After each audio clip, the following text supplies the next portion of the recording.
Hello दोस्तों, आज हम बात करेंगे कि हमें हार्ड वर्क करना चाहिए या फिर स्मार्ट वर्क करना चाहिए। आपने अपने पेरेंट्स और रिलेटिव सभी से सुना होगा कि हमें सुबह जल्दी उठना चाहिए, काम मन लगाकर करना चाहिए, पूरी जिम्मेदारी के साथ काम करना चाहिए, आउट ऑफ द बॉक्स सोचना चाहिए, क्रिएटिव सोचना चाहिए। तो इनडायरेक्टली ये सभी लोग हमें हार्ड वर्क करने के लिए ही कहते हैं। ये हमसे कहना चाहते हैं कि हमें हार्ड वर्क करना चाहिए, लेकिन हमें क्या करना चाहिए? हमें हार्ड वर्क करना चाहिए या फिर स्मार्ट वर्क? तो आज हम इस वीडियो में देखेंगे कि हमें क्या करना चाहिए और क्यों करना चाहिए। आज मैं आपको एग्जांपल देकर समझाऊंगा।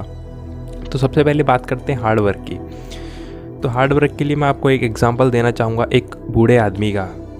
एक समय एक बूढ़ा आदमी था जिसे लकड़ी काटने के लिए एक आरी की ज़रूरत थी।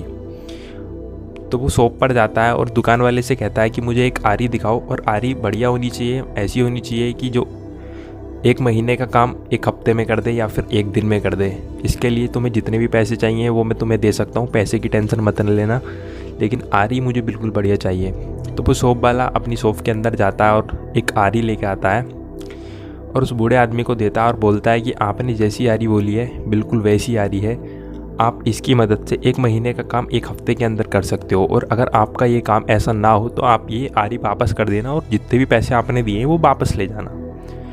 बूढ़ा आदमी घर जाता है, घर जाके काम करता है और एक महीना बीतने के बाद बूढ़ा वापस आता है और आरी को लेकर आता है और उस दुकान वाले के पास आकर आवाज़ मारता है कि ये लो अपनी आरी, इससे कोई फ़ायदा नहीं हुआ, ये बेकार आरी है, बल्कि दुनिया की सबसे ख़राब आरी है।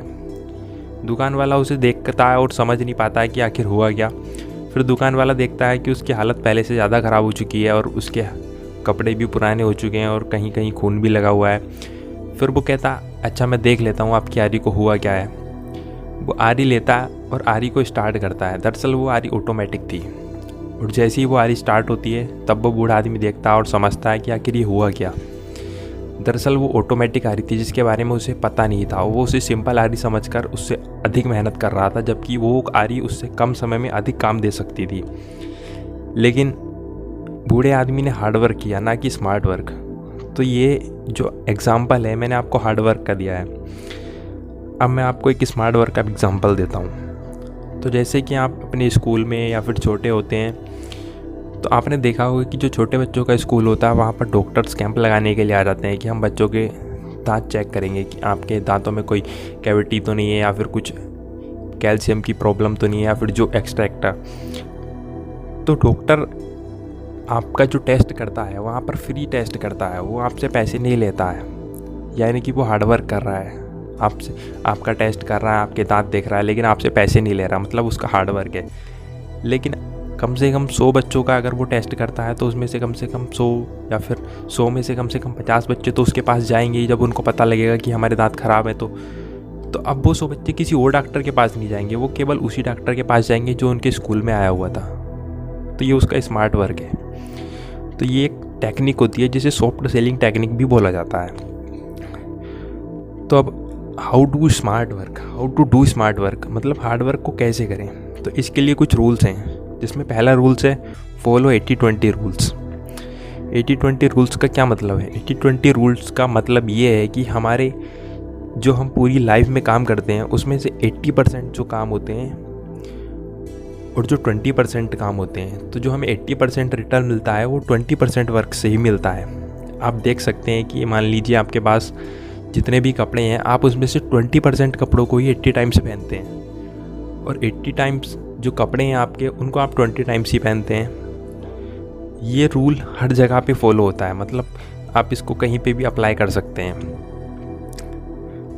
अब मान लीजिए आपके पास कोई बिजनेस है, वहाँ पर आप उसकी सेल्स को बढ़ाना चाहते हैं या फिर उस बिज़नेस को ग्रोथ कराना चाहते हैं, तो वहाँ पर आप देखेंगे कि आप लोगों के ऊपर ध्यान देते हैं या फिर वेबसाइट के ऊपर ध्यान देते हैं और दुनिया भर की चीज़ों के ऊपर ध्यान देते हैं, लेकिन जो बिजनेस की ग्रोथ होगी वो सेल्स से होगी। तो है जो मेन काम है वो वहाँ पर 20% काम आपको करना है सेल्स बढ़ाने का, बिजनेस खुद बढ़ जाएगा। लेकिन लोग और चीज़ों पर ज़्यादा ध्यान देते हैं जिसकी वजह से 80-20 रूल्स फॉलो नहीं करते हैं और बिजनेस फ्लॉप हो जाता है। तो hard work without smart work, ये दोनों ही काम आपको नहीं करने हैं। आप हार्ड वर्क या फिर स्मार्ट वर्क अलग अलग नहीं कर सकते, आपको हार्ड वर्क स्मार्ट वर्क के साथ करना होगा। तो अब आते हैं रूल नंबर 2 पर। Lake of clarity. अगर आपको पता ही नहीं है कि आपको क्या करना है तो आपके पास क्लियरिटी नहीं होगी, और आपके पास क्लियरिटी नहीं होगी इसका मतलब कि आपके पास कॉन्फिडेंस की भी कमी हो जाएगी। तो lack of clarity is equals to lack of confidence. आपको पता है कि आपको ये गोल अचीव करना है। मान लीजिए आपका कोई गोल है, आपको पता है कि ये गोल इस रास्ते से जाकर कंप्लीट होगा, तो आपको पता है कि आखिर किस किस रास्ते से हमको जाना है। तो अब आपको सबसे इजी पे ढूंढना है कि यहाँ तक पहुँचने का सबसे आसान रास्ता क्या होगा। इसके लिए आप अपने से बड़ों का एक्सपीरियंस यूज़ कर सकते हैं। तो इससे क्या होगा कि आप स्मार्ट तरीके से उस काम को पूरा कर सकते हैं जो कि आपसे पहले ही किसी और ने पूरा कर लिया है, तो आप उसका एक्सपीरियंस ले सकते हैं। तो ये हार्ड वर्क के साथ स्मार्ट वर्क भी होगा। तो आइए अब बात करते हैं वीडियो के कंक्लूज़न पे कि हमने क्या सीखा।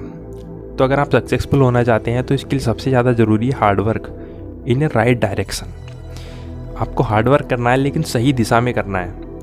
और सही दिशा का मतलब ही क्या है? सही दिशा मतलब कि किस दिशा में आपको सही हार्ड वर्क करना है, तो यही स्मार्ट वर्क होता है। Hard work in a right direction और find the right direction is a smart work. और फिर हमने सीखा था कि फॉलो 80-20 ये सबसे इम्पोर्टेंट है। और उसके बाद हमने लेक ऑफ क्लियरिटी देखा था कि लेक ऑफ क्लियरिटी की वजह से हमें लेक ऑफ कॉन्फिडेंस होता है, जिससे हम अपने गोल को अचीव नहीं कर पाते हैं। तो यही थी आज की वीडियो। आपको कैसी लगी कमेंट कीजिए और प्लीज़ शेयर कीजिए इस वीडियो को। धन्यवाद।